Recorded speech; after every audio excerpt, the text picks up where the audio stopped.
He has just announced the Amazon phone. We are getting word from inside the event. So Brad Stone here, author of The Everything Store, a book about Amazon. It is official. Yep. They've released not a phone. A huge surprise. Now, by the way, what I love about that graphic, very Amazon-like. There are no actual numbers on the X or Y axis. But it's going up. It's going in the right direction. Graphic. Amazon should patent that.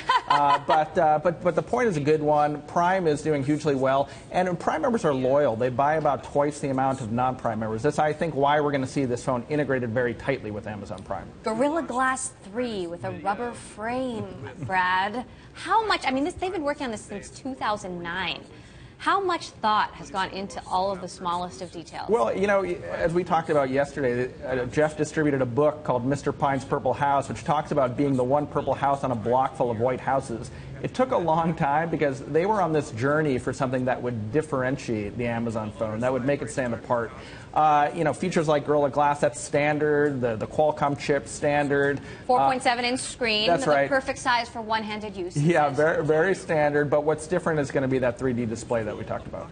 Corey, now we know some of the details. 4.7-inch screen. It is official. A phone is revealed. You know, what's your take on the initial details? You know, they're calling it the Fire phone. I would have liked some Amazon-like humor. They should have at least spelled fire with a PH, but no such luck.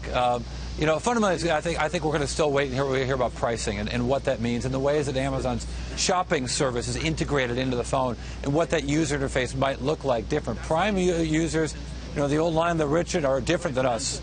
They have money. Well, Prime users are different than regular users, and they might have a different use case. And so the phone shopping experience for the Prime user could be very different if they chose to make that available to users and design around that functionality or that different demographic, if you will. We'll see what they tell us about that user experience, and pricing, I think, is going to be a key announcement here. Prime certainly seems to be integral to the experience. I want to bring in our senior West Coast correspondent, John Ehrlichman. You've been digging into how important Prime is to Amazon's business, John. Just how important is it? Well, Jeff Bezos spent some time initially talking about as they rolled out more video. People can, you know, obviously watch a lot of film and TV through Prime, that's one of the reasons why Prime was more adopted, more people signing up for it. So to Corey's point on pricing, you know, having that to offer and whether or not a carrier plays a role in, you know, subsidizing the data that goes into actually watching film and TV on your phones, I think is a really important point.